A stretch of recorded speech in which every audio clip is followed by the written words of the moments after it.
certainly a painful loss on Saturday, but we had a good day of meetings yesterday, learned from it, and we've moved on.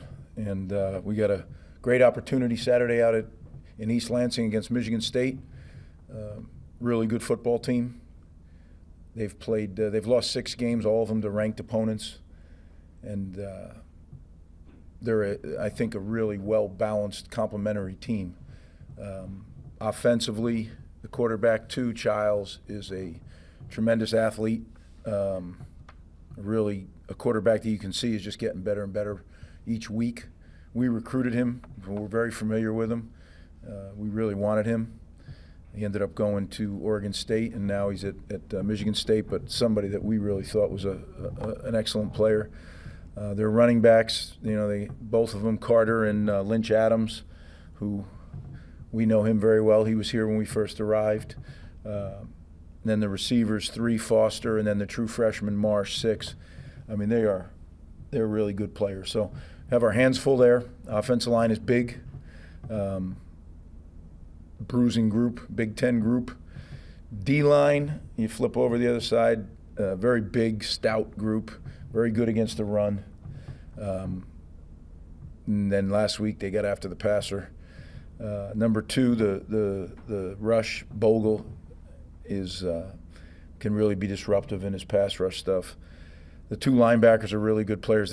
Halliday, 27, he seems like he's been there forever. He's a throwback guy. I love the way no gloves, no tape, no nothing. He just goes out and plays ball. And then Turner, the kid from Wisconsin, has really found a home there and is doing well. The back end, they've had some injuries, but Coach Rossi, who we all know well, is in our tree, is an excellent football coach, and you can see that he's got him playing this defense really well. So.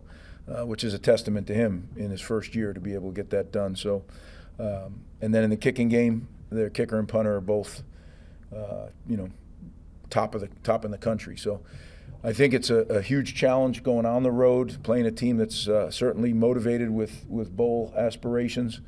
But I don't worry about the other team. I learn about the other team. We use it to educate ourselves. But our team has overcome adversity all season, and they'll overcome it again. That's how we're going to approach the week and get ready to go out there and play a great Big Ten football game. Questions? Just kind of going off of what you just said about overcoming adversity. I mean, how do you feel like, I guess, what have you seen from them all season, the way that they've handled this, and how do you feel like it's prepared them to handle this moment right now, turning the page quickly on a loss like what happened the other day? Yeah, I think that's what, the chop is all about. People want to think that it's some kind of slogan. It's not. It's a way of life. And to be able to keep hitting that spot over and over again, no matter if it's good or bad. And we've had a lot, with the injuries and all those things, we've had a lot of things that can test your will, test your focus. And I think our guys have done a very good job. Here's another opportunity. The injury situation, I do that on the availability report, but it is what it is. Nothing you can do about it. What was your self-evaluation like after the game and your decisions at the end of the game, specifically calling a timeout on the kick? In hindsight, did you address any of that through self-reflection, or what was that process like? Yeah, nothing's changed since last time we talked. Right, I've literally, with the team and myself, we're moving on. We've moved on. Actually, we're not moving on. We've moved on. We've got a huge challenge in front of us. But yeah, since I last saw you.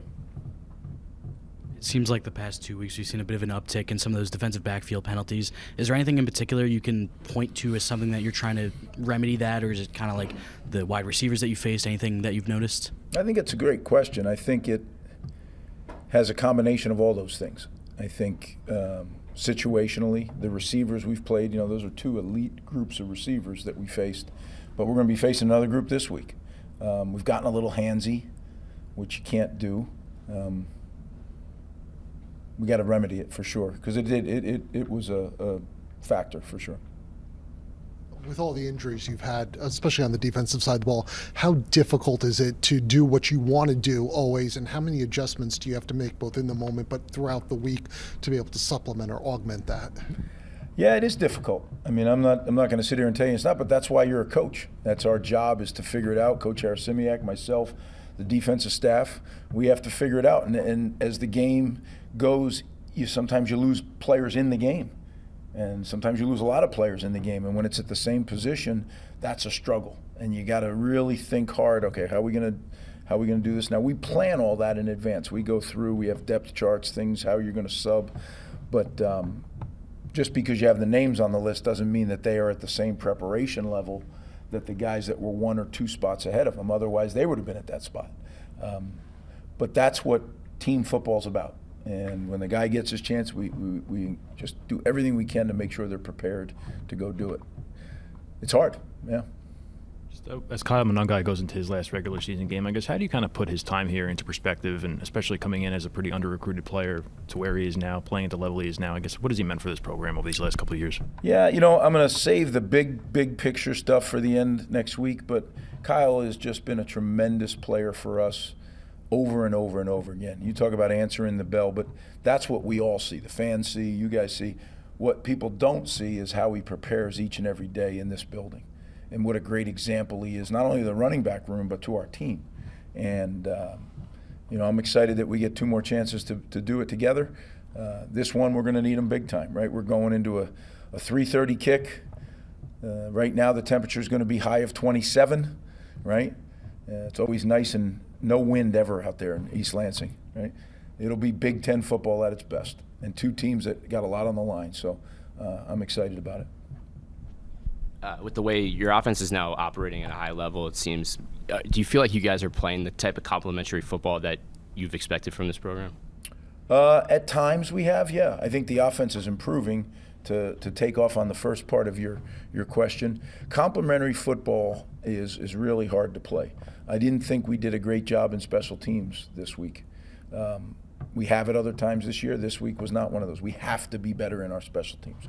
And that is the bridge between the O and the D.